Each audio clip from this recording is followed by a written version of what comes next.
Salam à tous, Baruch Hashem, on a le sroud de reprendre le Chok HaEmuna, Chelek Gimel. On est le 4 Sivan pour ceux qui suivent le cycle annuel.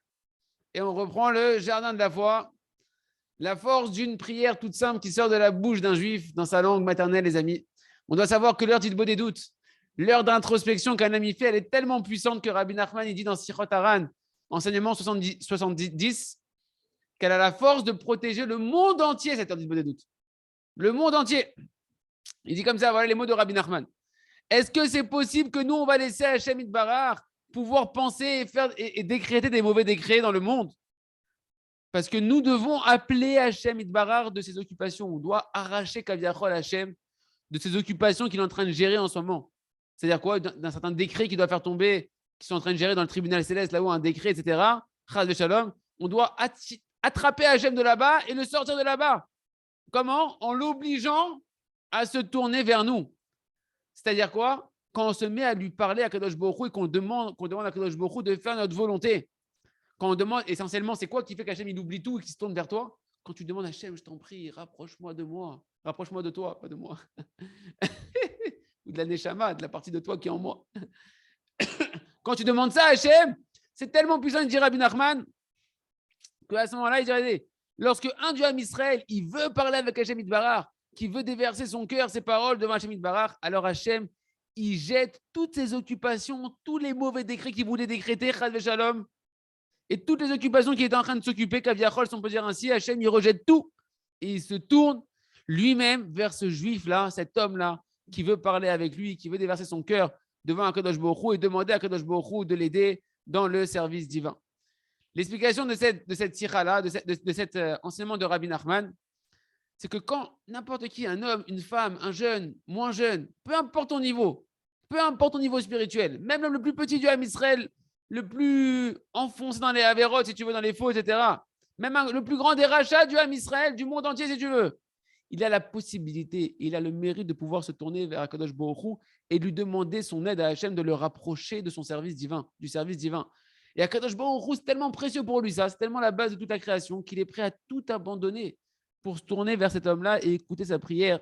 Et par le mérite de ce juif qui est en train de crier vers Akadosh Baruch Hu, eh ben, on est protégé de tous les mauvais décrets qu'Akadosh Baruch Hu il aurait pu décréter à ce moment-là. Il se trouve donc que si durant 24 heures par jour, il y avait constamment des gens qui faisaient Itbo des doutes, mais qui criaient vraiment à Hachem, de demander à Akadosh Baruch Hu de nous rapprocher de lui, il n'y aurait aucun décret qui serait décrété dans le monde. Et on raconte qu'avant la Seconde Guerre mondiale, les Chassidés Breslev de Pologne, ils ont commencé à faire une chaîne d'Itbo des doutes ininterrompue pour que Mamash, c'est quelqu'un qui prenne le relais à chaque fois dans l'heure d'Itbo des doutes, que ça soit ininterrompu, de telle manière qu'il y a constamment quelqu'un qui fait une heure d'Itbo des doutes. Et dès qu'ils ont eu pour X ou Y raison des empêchements, qu'ils n'ont pas pu continuer à faire cette chaîne-là, immédiatement la guerre, la Seconde Guerre mondiale, elle a démarré. Combien on a une force extraordinaire de pouvoir protéger le monde par cette heure d'Itbo des doutes et qu'il faut la saisir. On continue avec le jardin des louanges, une délivrance totale. Il nous dit le Rav, rappelez-vous que on a dit hier, que la seule souffrance, comme il dit Rabbi Nachman, la seule souffrance qu'il y a dans chaque juif, c'est son manque de Emouna. Tous ces problèmes, on a dit le mariage, le shalom bayit, les enfants, la parnassa, la santé, tout c'est à cause d'un manque de Emouna. Et le Rav dit, il y a plein d'histoires que je pourrais vous raconter. Amash, par exemple, un juif qui venait de Perse, de la Perse, ouais. Et il est venu spécialement de Perse pour voir le Rav Arouche. Et quand il l'a rencontré, Amash, il était très ému, etc. Il est arrivé il a assisté à un cours du Rav et à la fin du cours, il a voulu prendre la parole pour raconter sa propre histoire devant tout le monde. Et comme il y avait un élève du Rav qui parlait en perse, il a traduit ce qui se passait. Il a raconté, ce juif, qu'il était un homme d'affaires, Mamash, qui avait des sommes d'argent colossales en Perse. Et Baruch Hashem, il avait réussi, il a investi son argent dans l'immobilier. Et qu'est-ce qui s'est passé? Une fois qu'il a tout investi l'argent, l'immobilier là-bas, il s'est cassé la figure. Il a perdu tout son argent et il s'est retrouvé avec des dettes terribles. Bien évidemment, un homme comme ça, c'est les portes du désespoir qui souffrent de lui, de la dépression. Et il était un match attristé énormément. Et sa tante, qui habitait en Eretz Israël, elle lui a envoyé le jardin de la foi. Il a reçu ce livre-là, il a commencé à étudier. Et il a commencé à voir qu'en réalité, toute sa vie et tout ce qui lui arrivait, etc., tout provenait d'Akadosh Baruch Hu, que c'était pour son bien. Et dans un des chapitres du jardin de la foi, il y a une ségoula que le Rav il ramène de faire pendant 40 jours consécutives, 1 heure d'Hitbod des doutes sur un sujet que tu veux être délivré. Tous les jours, tu vas faire 1 heure entière pendant 40 jours sur le sujet que tu vas être délivré en particulier. C'est une ségoula. On sait que les 40 jours, c'est toujours une ségoula, 40 jours consécutifs d'une avoda d'Hachem. C'est une grande ségoula pour pouvoir opérer les choses, comme Moshe Rabbeinu qui a pris pendant 40 jours et 40 nuits pour annuler la faute du veau d'or, etc. Et donc, c'est une ségoula pour avoir une grande délivrance pour sa situation à lui. Et donc, lui, qu'est-ce qu'il a fait? Quand il a lu ça, il a pris sur lui, il a dit, OK, je vais faire pendant 40 jours Hitbod des doutes dans ma langue maternelle, en perse, là, comme ça.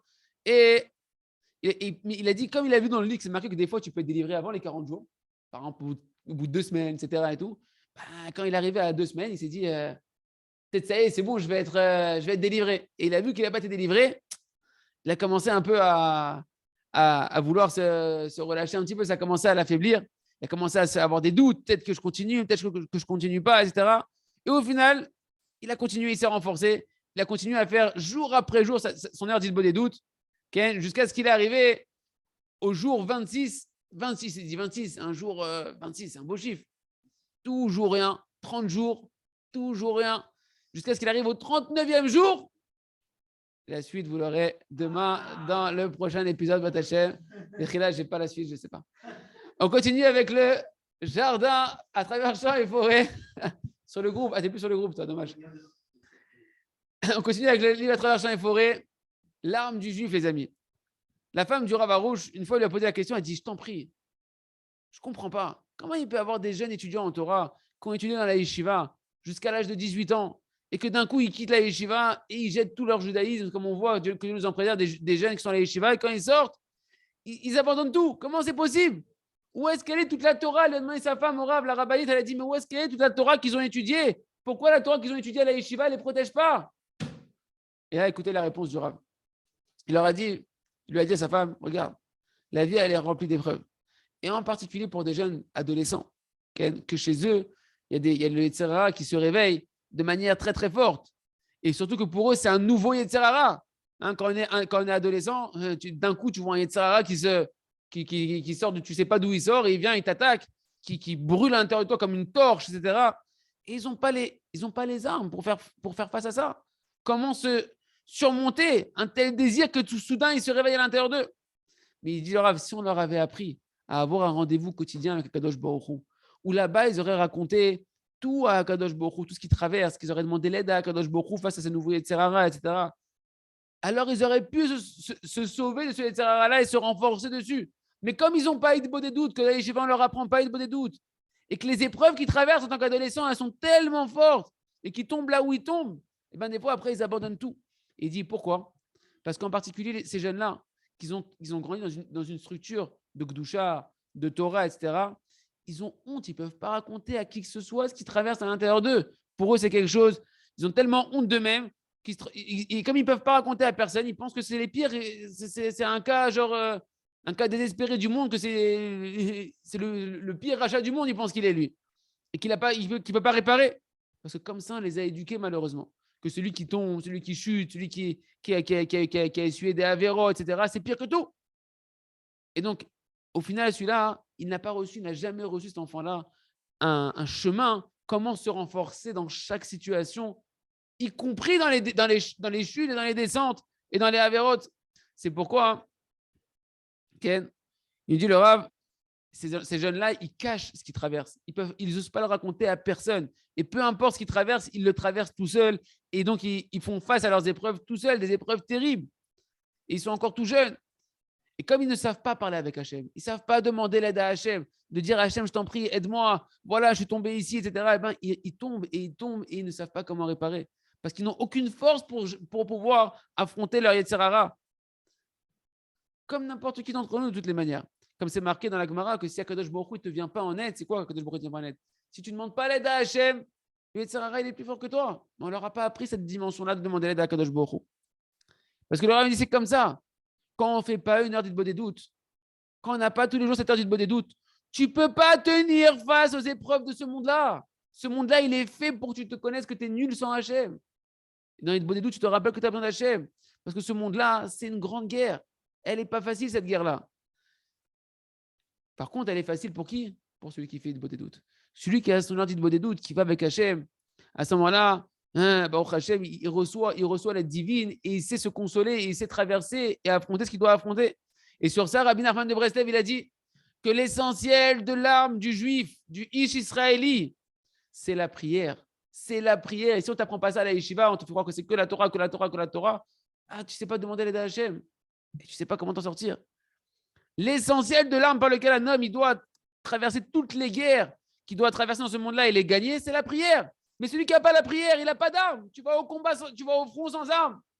C'est malade. Tu envoies un gosse de 18 ans à l'armée sans arme sur le front, à Gaza. C'est pas possible. Comment il va combattre? Comment tu t'étonnes que le bonhomme il dit Baruch Hashem qu'il est encore vivant? Et c'est connu que le Chafetz Chaim, Zechat Tzadik Livracha, surtout nous, une fois il a raconté, il a vu des gens qui revenaient de la guerre mondiale, du front, d'accord? Et il leur a dit, sachez que là, hein, vous revenez de la petite guerre. Ils l'ont regardé, il a dit, mais maintenant, vous allez faire face à la grande guerre.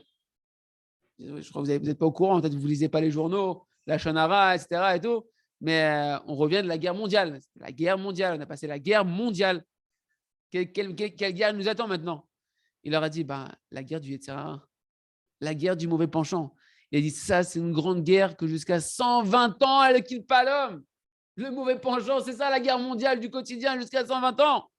Et c'est quoi l'arme, les amis, pour gagner cette guerre-là?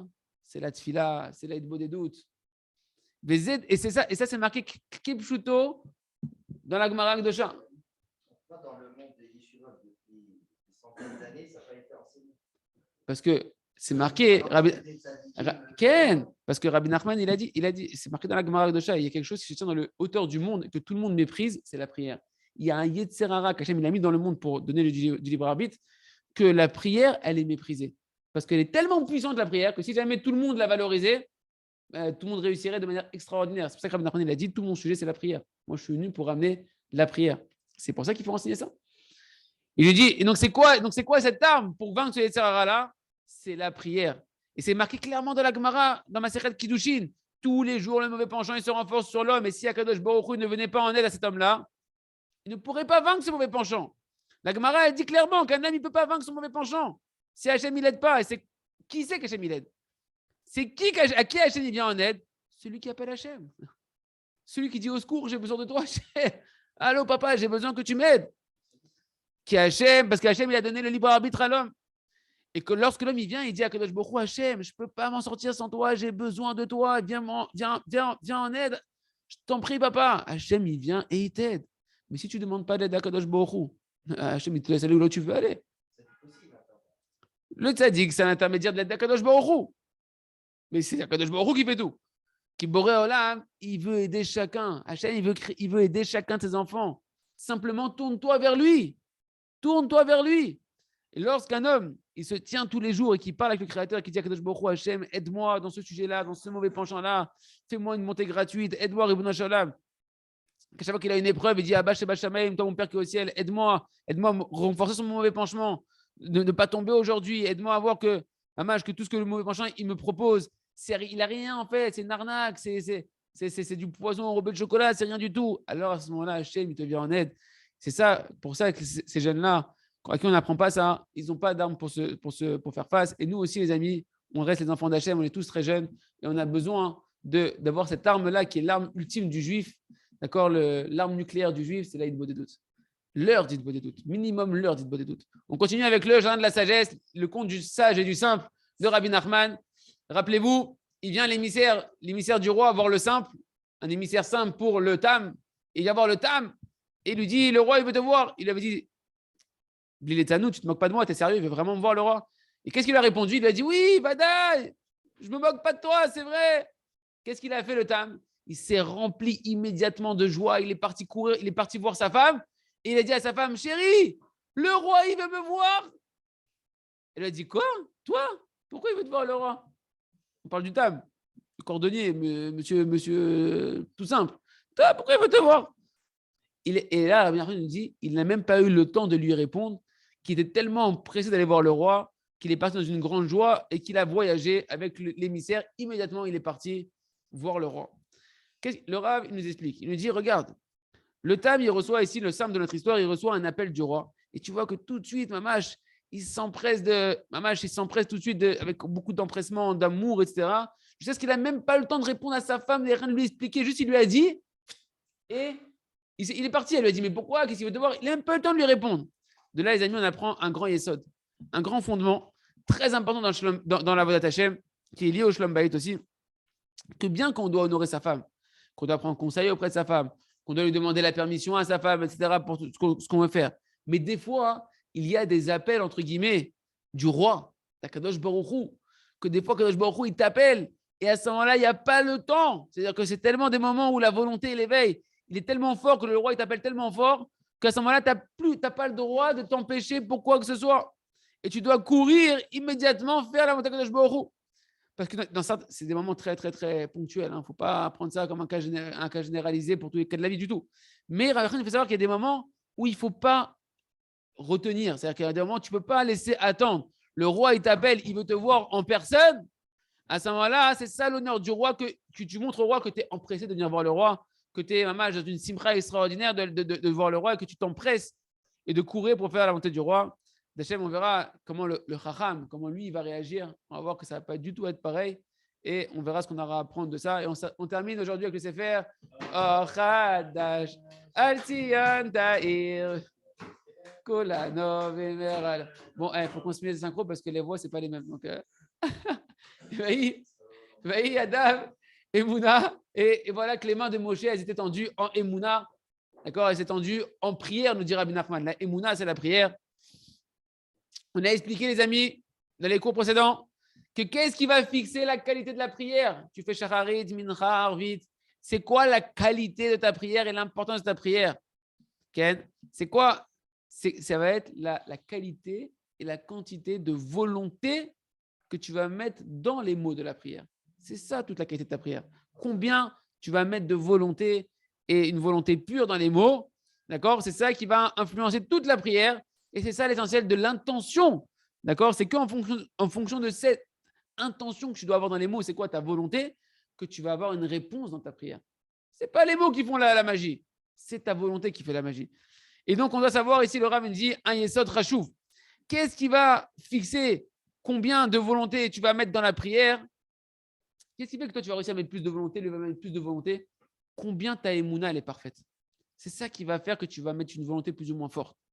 Comme on a expliqué dans le Sefer Gana Emouna, Jardin de la foi, que la Emouna d'un homme, Ken, c'est qu'un homme, il a la foi qu'Akadosh Baruch Hu, il a créé le monde. Ça, c'est une foi qui est très simple, qui est très basique. Dire Hachem, il a créé le monde, etc., en 6 jours, etc. C'est quelque chose de basique. La Emouna parfaite, c'est de savoir qu'Hachem Itbarach, il a créé le monde et qui vitalise à chaque instant ce monde, qui dirige le monde à chaque instant, que tout le monde, dans les moindres détails, il est sous sa providence. Et qu'Akadosh Baruch Hu, il va influencer dans l'homme chaque pensée, chaque parole, chaque action, des plus petits détails aux plus grandes choses de la vie d'un homme et du monde entier. Et notre milvado, il n'y a rien à dire Kadosh Baruch Hu. Et que dans les mains d'Akadosh Baruch Hu et seulement dans ses mains, il y a la possibilité de venir en aide et de délivrer chacun pour chaque sujet qu'il veut dans sa vie. Et donc cette personne-là, il sait qu'on doit demander l'aide à Kadosh Baruch Hu. D'accord? Hachem, il veut qu'on lui demande de l'aide. Pourquoi? Pour le connaître. À travers le fait que tu vas demander l'aide à Kadosh Baruch Hu, tu vas apprendre à connaître sa providence. Et cette émouna-là, cette émouna-là, elle amène à savoir qu'un homme, il doit avoir la émouna, que n'importe qui a le mérite de pouvoir se tourner vers le Créateur. Et pour chaque sujet, tu dois avoir la émouna que tu dois là-bas associer à Kadosh Baruch Hu, prendre conseil auprès de lui, raconter tes galères à Kadosh Baruch Hu, tes difficultés à Kadosh Baruch Hu. Et cette émouna-là, elle vient te dire même que chaque rissaron, chaque manque, chaque défaut dans ta vie, tes mauvais désirs, tes mauvais caractères, tes problèmes, etc., c'est pour ton bien. Ils viennent d'Akadosh Baruch Hu. Pourquoi? Pour que là-bas, tu vas travailler là-bas, à connaître Akadosh Baruch Hu, à remercier Hachem et à prier Akadosh Baruch Hu pour qu'il te rapproche de lui, pour compléter ton manque. Et sur ça, tu remercies Hachem, que sans ce manque-là, tu ne chercherais pas à te rapprocher d'Hachem. Et tu dois avoir foi également que toutes les forces de la nature, elles sont dans les mains d'Akadosh Baruch Hu, la médecine y compris. Et que Akadosh Baruch Hu, il peut changer la nature sans aucune limite, sans aucune frontière. Et que la prière, c'est elle qui est l'outil pour changer la nature. Par la prière, tu permets à Kadosh Baruch Hu d'agir pour transcender la nature dans ta vie. Et que c'est Kadosh Baruch Hu, tu dois avoir la émouna, que c'est Kadosh Baruch Hu qui fixe, qui juge. Et que le cœur des hommes, il est entre les mains d'Hachem, même le cœur de ta femme, de ton associé, de ton concurrent, tout est entre les mains d'Akadosh Baruch Hu. Tous les cœurs des hommes, il est entre les mains d'Hachem. Et qu'Akadosh Baruch Hu, il est proche de tout celui qui l'appelle. Qu'Akadosh Baruch Hu, il aime chaque créature, n'importe laquelle, et qui veut aider chaque créature, qui veut délivrer chaque créature, même le plus grand des fauteurs, même celui qui est le plus grand des rachats, Akadosh Baruch Hu, il veut l'aider. Et que sa rachamim, Akadosh Baruch Hu, sa miséricorde, tu dois avoir foi qu'elle est infinie, qu'elle n'a pas de limite. Akadosh Baruch Hu, il a créé le monde entier. Pourquoi le monde, il bouge en ce moment? Uniquement pour une chose, dévoiler sa miséricorde. Hachem, il te fait respirer uniquement pour que tu aies l'opportunité de dévoiler sa miséricorde, pour aider ceux qui se tournent vers lui en tfila, dans chaque situation, qu'ils soient méritants ou qu'ils ne soient pas méritants. C'est ça la miséricorde d'Hachem. Même si tu n'es pas méritant, Hachem, il est prêt à t'aider par miséricorde. Et à Kadosh Baruch Hu, tu dois avoir la foi, comme on l'a expliqué en long et en large plusieurs fois, qui ne veut pas la mort des fauteurs. À Kadosh Baruch Hu, il ne désire pas que tu meurs parce que tu as fait des fautes. Et à Kadosh Baruch Hu, il ne veut pas non plus que tu restes avec aucun défaut. Il veut que tu fasses tes chouvas. À Kadosh Baruch Hu, il veut que tu te pries vers lui, comme on l'a expliqué en long et en large dans le chapitre 6 de ce livre-là de Ochadash. Vélo tsarich la'azor l'Hachem. Toi, tu n'as pas besoin maintenant de venir. Moi, je vais aider Hachem. Je vais aider Hachem à m'aider. Tu sais, je vais faire le rôle d'Akadosh Baruch Hu. Tu n'as pas besoin de commencer à faire toutes sortes de ishtadlouyot, d'efforts personnels dans toutes sortes dans toutes sortes de sujets. Simplement, tu dois savoir que l'essentiel de ton effort, oui, il y a une chose où tu dois aider Akadosh Baruch Hu Kaviachol. Il y a une chose, c'est là-bas tu ne la fais pas, Hachem ne peut pas intervenir. C'est quoi la ishtadlout qu'Hachem attend de toi? C'est que tu mettes toutes tes forces dans la prière. Que tu mettes toutes tes forces dans la prière. À ce moment-là, le Créateur, il reçoit un plaisir extraordinaire de tout celui qui se tourne vers lui. Et Akadosh Baruch Hu, il écoute la prière de chacun et il l'aide, il vient en aide envers tout celui qui se tourne vers lui. Le Rav dit, prends ces paroles-là et mets-les bien devant tes yeux. Parce que c'est que ça qu'on appelle la Emouna Shlema. Tout ce qu'on vient de résumer ici, c'est ça la foi parfaite. Et un homme qui croit comme ça en Akadosh Baruch Hu, c'est sûr qu'il peut mettre toute sa volonté dans les mots de la prière. Pourquoi tu vas dans... Parce que tu ne crois pas dans ça. Pourquoi ta volonté elle est faible dans la prière? Parce que tout ce qu'on a dit là-bas, tu ne crois pas dans tous les détails de là-bas. Donc tu dis, à quoi ça sert? Par contre, celui qui croit dans ça, il met tout son cœur dans la prière, toute sa volonté dans la prière, dans chaque mot qu'il va prononcer. Il se trouve donc que la volonté d'un homme dans la prière, elle est qu'une conséquence de la perfection de sa foi. Tant que tu es manquant dans ta foi, ta volonté, elle va en être affaiblie. C'est pourquoi l'expression de la Emouna, dans toute sa puissance, c'est la prière. Tu es Ma'amin B'Hachem, véritablement qu'Hachem, tout ce qu'on a dit, qu'il est bon, qu'il veut t'aider, etc. Là, alors tu vas prier, tu vas mettre ta volonté, tu vas croire en Kadosh Baruch Hu, et tu vas approcher la tfila avec une volonté pure, avec une volonté parfaite, sans aucun doute que Hachem il va t'aider, pas t'aider. Tu es sûr qu'Hachem il est là, qui veut t'aider. C'est pourquoi il dit Rabbi Nachman de Breslev dans plusieurs endroits que la Emouna et la prière, c'est la même chose. Emouna, zot tfila, toujours Rabbi Nachman dit, la Emouna, c'est la prière. La prière, c'est l'expression de ta Emouna. Et d'après ça, il dit le Rav, j'ai expliqué en long et en large le yesod que la prière, elle est acceptée en fonction de la quantité de Emouna que tu as dans la prière. Combien t'es Ma'amin B'Hachem quand tu pries? Parce que c'est que quand tu as la Emouna que tu peux prier à Kadosh Baruch Hu d'une manière parfaite. Le principe général qui ressort pour nous, c'est que celui qui a une Emouna qui est d'autant plus parfaite, eh ben, il va pouvoir mettre d'autant plus sa volonté dans la prière, dans les mots de la prière. Et celui que, Mamash Miché Emouna Shelo, celui que sa Emouna qu'il a dans la force de la tfila, elle est endommagée, que tu ne crois pas trop, tu es un peu hésitant, etc. Alors, il ne peut pas mettre tout son cœur dans la prière, il ne peut pas mettre toute sa volonté dans la prière.